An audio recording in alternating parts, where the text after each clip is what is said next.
Hi friends, welcome back. And today I am making two desserts. And you can decide for yourself which one sounds good to you. Do you want one that's a little more intricate, takes a little bit more time, a little bit more babysitting if you will? Then pumpkin chocolate chip bread it is for you. But if you want something that's easy that you can put in the refrigerator and just forget about it and come back later and it's ready to eat, then that's the chocolate peanut butter bars. And they're both delicious. And to say which one's my favorite, I don't know if I could, because they're both yummy for different reasons. But anyway, if you want to know how to make them, come join me. Let's go to the kitchen and see what we can get into.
Welcome back to the kitchen. Today I'm going to make pumpkin chocolate chip bread.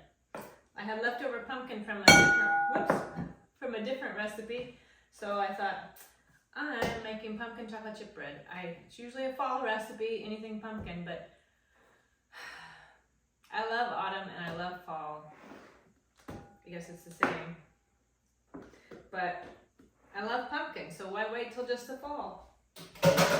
And also, it gives me the feeling of fall even if it isn't fall. I mean, it's June, but I don't care. So here we go.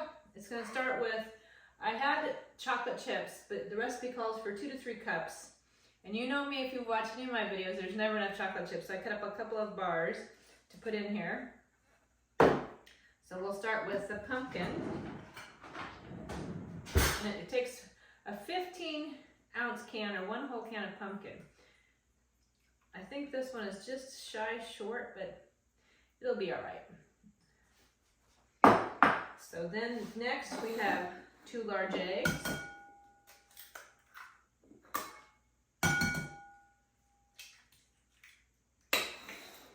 And then a half a cup of applesauce, which if you buy these pre-made applesauce, this is unsweetened, so you don't want any extra sugar, you just want straight up apples.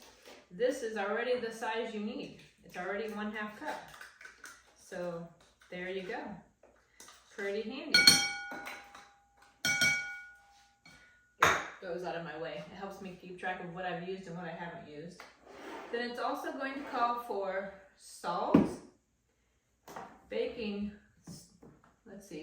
soda, baking powder, pumpkin pie spice, and jam. And this is some of my floral jam. It has hibiscus, dandelion, and what was the other one? Rose in it. So if you like jam, it's a wonderful jam. There's another video I put out of making the hibiscus jam and also making the dandelion jam. So this is very similar, just added some roses as well, rose petals. So I can link those videos in the bottom so you can watch them as well. Get out my measuring spoons and let's start adding some stuff.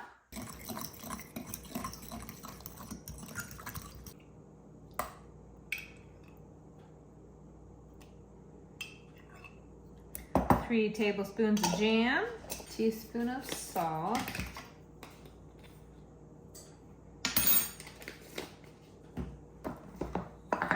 2 teaspoons baking powder,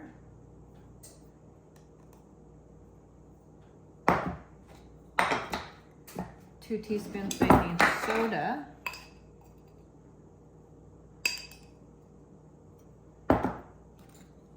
and 4 teaspoons pumpkin pie spice. And I make my own pumpkin pie spice because I already have all the spices that go in it. So there's that. And I know it seems strange to put in jam, but you seriously don't even taste it. I think it's more for the moisture and sweetness. I'm honestly not sure, but I've been making it this way for many, many years. And I've used any kind of jam. So if you don't have hibiscus or dandelion jam, you can use cherry or strawberry or apple or grape. I've even used lingonberry. You can use any jam you have on hand, any jam that's your favorite. We need avocado oil and vanilla. Let's start with the avocado oil.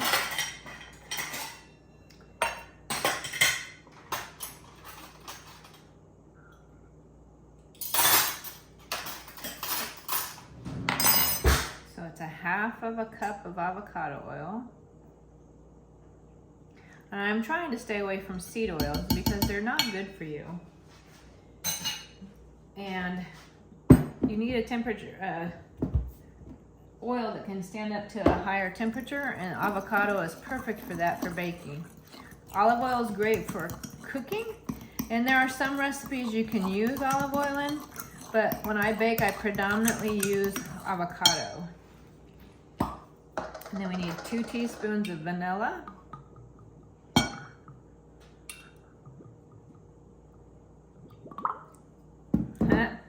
My vanilla is making noises, it's talking to me. And let's see, we need some sugar. Do we need sugar? Yep, there we go, 1 1/3 cups.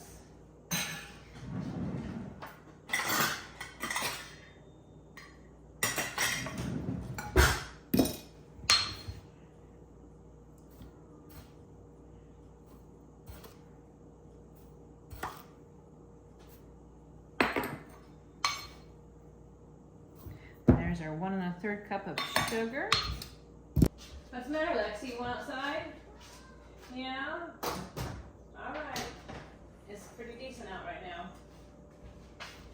Now this is enough to make 2 loaves of pumpkin bread. 2 regular loaves. If you have smaller pans, it would make 4 loaves. It freezes beautifully when it's baked, so you can always freeze some if you can't eat it all. I usually store mine in the refrigerator because I like it in the refrigerator so that I can heat it up in the microwave and eat it warm with some butter. So let's see, how much flour we need? 3 1/2 cups. So I'm gonna start with the 3 cups. And this is a 1/3 cup measure, so I'm gonna need 9 of these.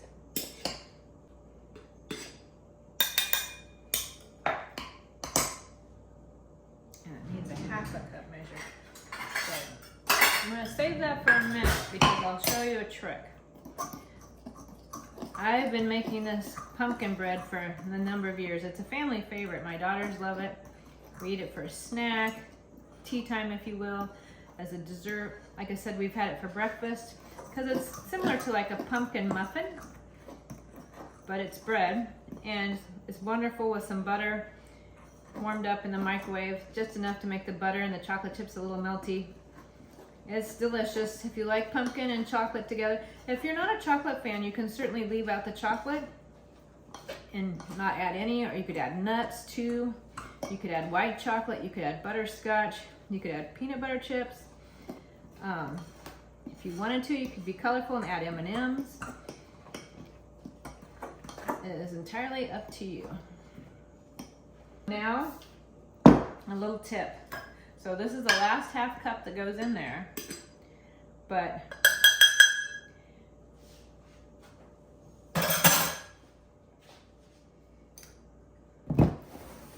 so we have the 1/2 cup in there. Now if you add the chocolate chips, I'm going to spread the flour out a little bit. So if you can kind of incorporate the flour and chocolate chips together so the chocolate kind of gets some of the flour on it, it helps keep the chocolate chip more dispersed throughout the batter so it doesn't all sink to the bottom. Anyone ever ate that kind of a muffin where you were all excited and it was maybe a blueberry muffin or a chocolate chip muffin, but everything sunk to the bottom? So all the blueberries were at the bottom of the pan or bottom of the cupcake or muffin, or all the chocolate was clumped at the bottom. It's because they're too heavy sometimes for the batter and they sink. But the flour will help give them buoyancy so they stay more interdispersed and not sinking. Now we'll put it in the pan so we can bake it. I have 2 loaf pans here and they're sprayed with cooking spray. And I'm going to split this between the 2 pans.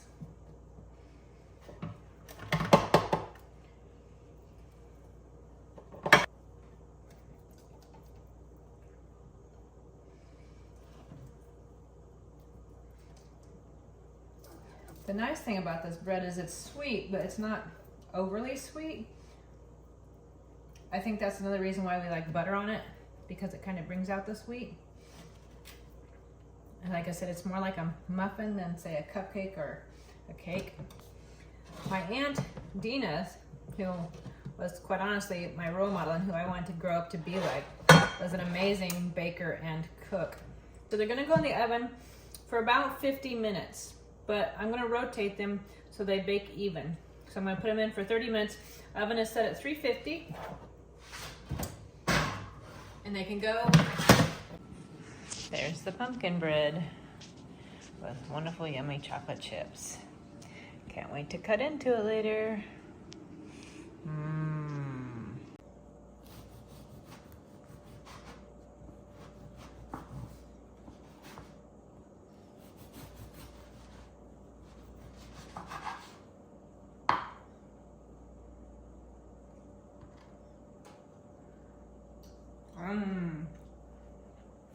I love this bread.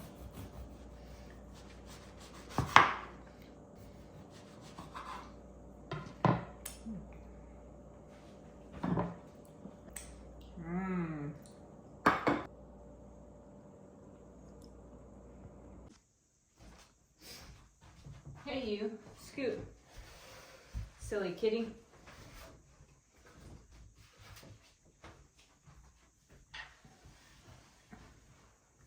Hi friends, welcome to tea time. Today we're gonna have that yummy pumpkin chocolate chip bread and some of my cacao. Been a while since I've had some.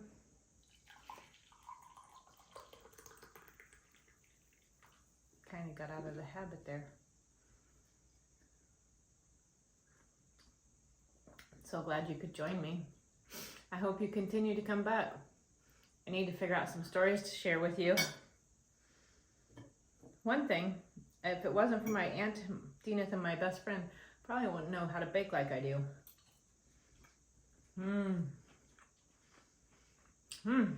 So good. Moist, not overly sweet. Right amount of chocolate and pumpkin. Look at that. Yum.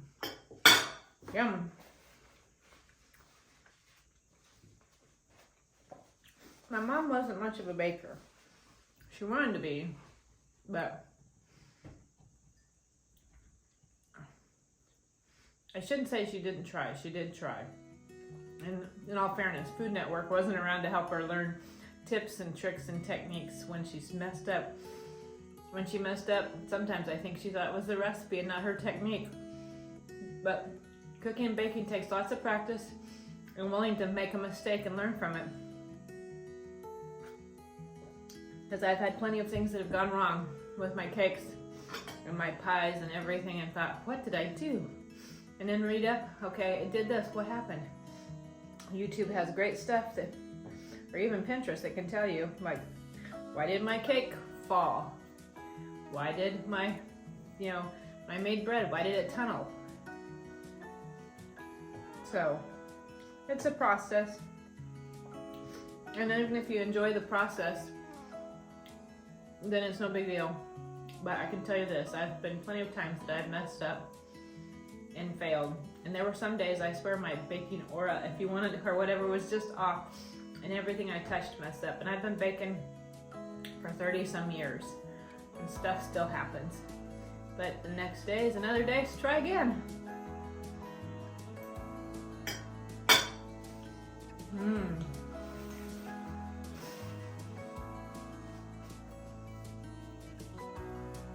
No, it's not fall. But I brought some friends to have tea time with me. This little guy, I actually made him. He's the first thing I ever made for my Etsy shop. Dusty shop. So, predominantly, everything in there is fall, just because that's my favorite time of year. So, and this was from my best friend. I wish you lived next door, Marnie and Dusty. I wish you did live next door. Oh, the times we would have. It'd be dangerous. Anyway, thank you so much for coming to see me. And I hope you make some pumpkin bread. And if you do, let me know how it turns out. Let me know if you try something different instead of chocolate chips. I'd love to hear from you.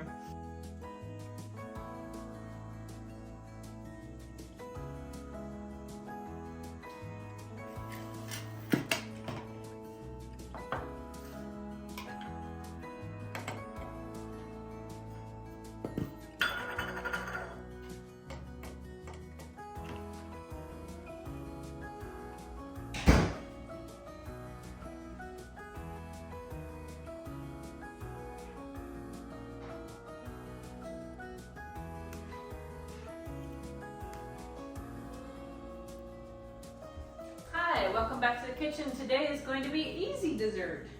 We had a more challenging one that's a little more time consuming, that once you put it in the pan you have to wait for it to bake, and then you have to check it, and then it has to cool down, and then you can eat it. This one's going to be a little bit quicker.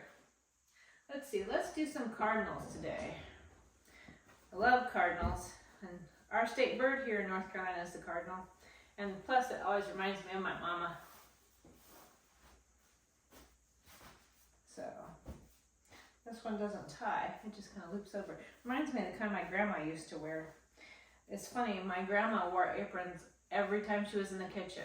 And I do predominantly anytime I'm baking and cooking. Or not so much when I cook, but my husband does most of the cooking. We kind of have a trade-off. He does the cooking, I do the baking. But I always wear one when I bake, because it never fails that I splatter something on myself. Plus the pockets are handy, and if I get stuff on my hands, I can wipe them on the apron. So it is very handy. But my mama, growing up, she didn't wear aprons. I don't know why we got away from that. Maybe we didn't spend as much time in the kitchen. She had a couple, but I never really saw her wear them. I have a picture of her wearing one that I actually made in home ec when there was home ec in schools.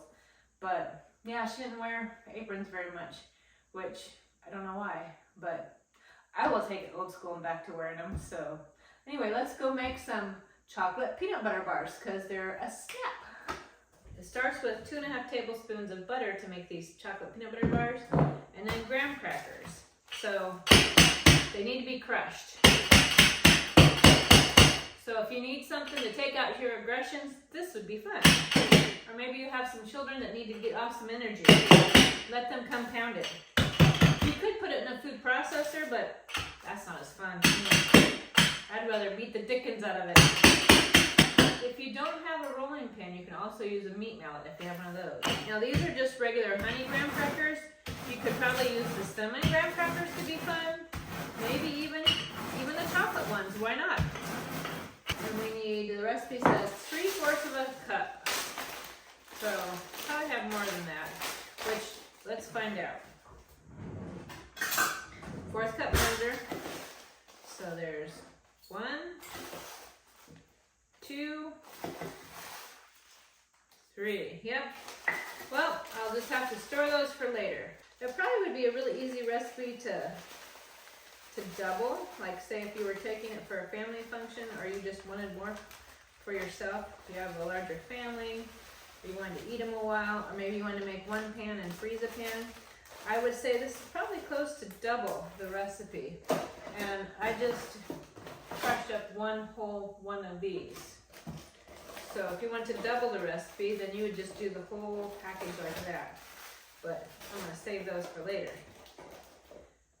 But this recipe will fill a little like Pyrex. I think it's, what did it say? It's a 7 by 11 2-quart Pyrex.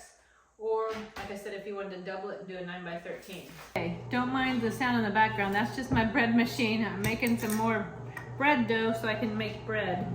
But now we're gonna add powdered sugar. I've already got the graham crackers and the butter in here. So it calls for 7/8 of a cup. So I'm gonna cheat a little bit because I don't wanna get that precise. So I'm gonna do 3/4 and then the last fourth I'm gonna make it a little bit less.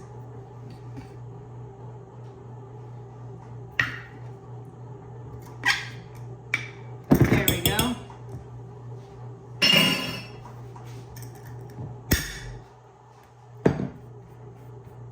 Now it's gonna be all crummy, and the next thing I'm gonna add is the peanut butter. And it says 3/4, but like I said, I like to cheat, so that's probably plenty. That's the other thing. If I'm putting peanut butter in it, I really want to taste the peanut butter. I don't like things that tell me that it's supposed to flavor like something, but you can't taste it. Like it's supposed to be chocolate, but you don't taste chocolate. That's just wrong. Now let's put a little bit more peanut butter. Just a smidge more.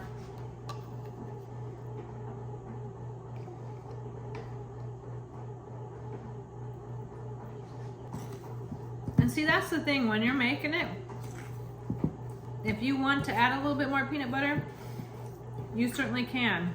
We're gonna spread it into our Pyrex.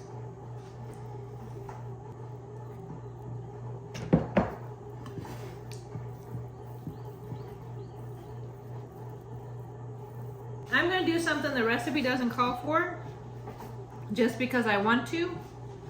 And you don't have to. I'm just being extra, because I love peanut butter.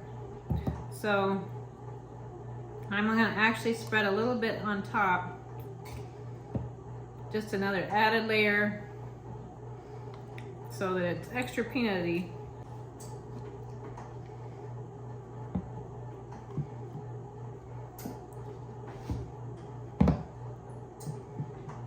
So we have this here, and then this was 2 cups of chocolate and a tablespoon of butter.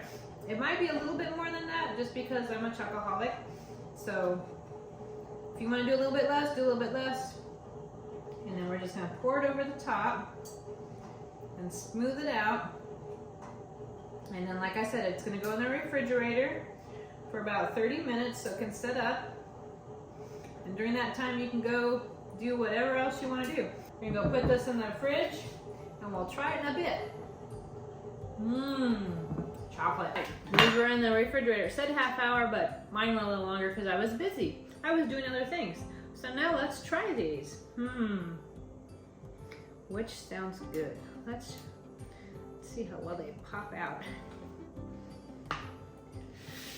That's the fun part, is the first piece. To me, is always the hardest piece. And it's a little gooey, so probably could have sit in there a little bit longer. But I don't care. I want to have it now. So, we probably should have set up a little bit longer. Or maybe a little less peanut butter, but I don't care.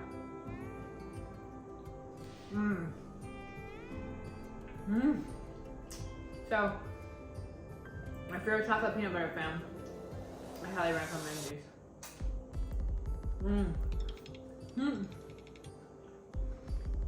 Nasty peanut butter goodness.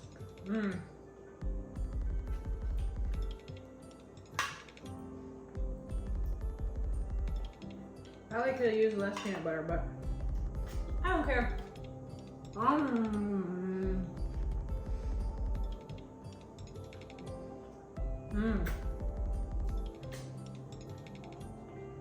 So there you go.